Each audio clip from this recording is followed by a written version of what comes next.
So, shall I begin? Yes, sir. Am I audible enough? Okay तो Tuesday को यहाँ पे पोएट्री ओपन माइक हुआ था, तो तभी मैंने बकचोदी करके 2 पोएट्री बता दिया था. That was my first experience. तो इतना खास रिकॉर्ड हो नहीं पाया था. सो जब आई गॉट टू नो कि यहाँ पे वापस ओपन माइक होने वाला है और उसमें स्टोरी टेलिंग भी है, तो मैंने सोचा इस बार मैं स्टोरी टेलिंग की बकचोदी करूंगा. ठीक है. सो मेरे पास 2 स्टोरीज हैं, उसमें की दोनों रियल है, but I will not tell you कहाँ पे हुई है, कैसे हुई है. ठीक है. So here is the first story. ये हुई है एक मुंबई के इंजीनियरिंग कॉलेज में. वहां पे एक टीचर ज्वाइन हुआ था. एक डिपार्टमेंट था आईटी डिपार्टमेंट में. तो उसको सब्जेक्ट मिला था कंप्यूटर ऑर्गेनाइजेशन एंड आर्किटेक्चर. तो 2 डिवीजन थे, ए एंड बी. तो उसको एक डिवीजन पढ़ाने को मिली और दूसरे डिवीजन को कोई सीनियर फैकल्टी एक मैडम पढ़ा रही थी जो खुद को बहुत सीनियर समझती थी. तो इवेंचुअली उन्होंने पढ़ाया. तो ये जो टीचर था उसने सोचा कि वो आईआईटी से आया है तो अच्छे से मेहनत करेगा, अच्छे बुक रेफर करेगा, स्टैनफोर्ड, एमआईटी, यूएस का मटेरियल यूज करेगा और पढ़ाएगा. तो उसने वैसे एक्सपेरिमेंट कर करके पेपर पढ़ाया वो सब्जेक्ट.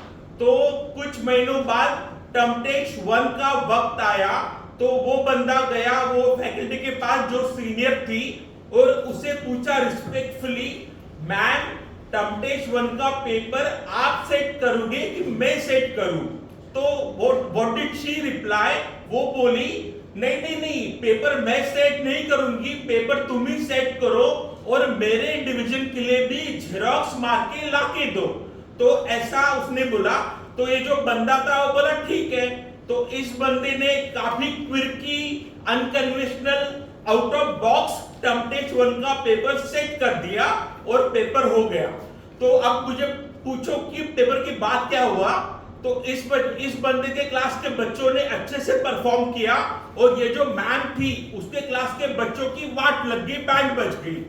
तो क्या हुआ, ये फैकल्टी आई, इस बंदे को साथ लिया और एचओडी के पास गई.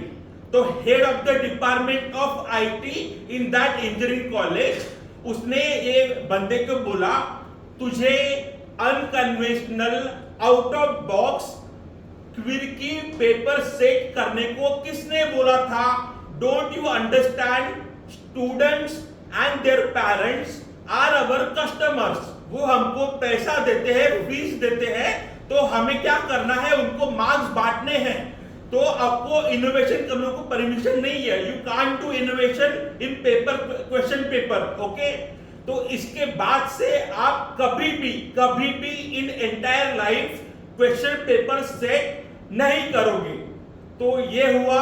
वो बंदा वो एचओडी के कैबिन से बाहर निकला और नेक्स्ट डे उस बंदे ने रिजाइन कर दिया. सच अ स्टूपिड फेलो. तो आप मुझे बताओ, वो बंदा उसे रिजाइन करना चाहिए था कि नहीं करना चाहिए था? व्हाट डिड यू से? तो इंडिया में ये होता है कि बच्चों को और उनके पेरेंट्स को कस्टमर समझा जाता है, वैसे ही ट्रीट किया जाता है. So this is first story. Second story, thank you. So second story है, ये है about Rancho and Chatur Ramalingam. I know you know this characters. These are from 3 idiot. I have taken up them from them. तो ये story का नाम है the murder of Rancho and the birth of Chatur Ramalingam. So imagine a classroom. आपने बहुत सारे class में पढ़ाई की होगी. सो किसी भी कॉलेज में इंडिया के एक क्लासरूम में एक विंडो के बाजू में एक रैंचो बैठा था. Rancho could be a girl, could be a boy, could be anyone. वो खिड़की से बाहर दिख रहा था और वो लेक्चर चल रहा था इंजीनियरिंग मैकेनिक्स का. ओके. तो वो खिड़की से बाहर दिख रहा था रैंचो. तो उसे काफी सारे पेड़ दिखे. तो उसको सडनली उसकी क्यूरियोसिटी ट्रिगर हो गई कि मुझे एक डाउट आ रहा है. तभी उसके पास फोन नहीं था. तो पूछूं तो किसे पूछूं? तो उसने हाथ ऊपर किया और सामने जो टीचर पढ़ा रहे थे उनको पूछा, सर सर सर मुझे एक डाउट है। तो वो सर बोला ओके ठीक है, क्या डाउट है पूछो। तो रैंचो बोला कि मुझे ये पूछना है, बाहर जो ट्री है वो सन की लाइट में ही फोटोसिंथेसिस क्यों करता है, जबकि मून लाइट जो होती है, मतलब चांद की रोशनी, that is a reflection of sunlight. Okay, तो मून लाइट में वो फोटोसिंथेसिस क्यों नहीं करती है। तो ये जो टीचर था वो बोला आपको ये क्लास ट्रीज के ऊपर लग रही है? नहीं, ये क्लास ट्री के ऊपर नहीं लग रही है।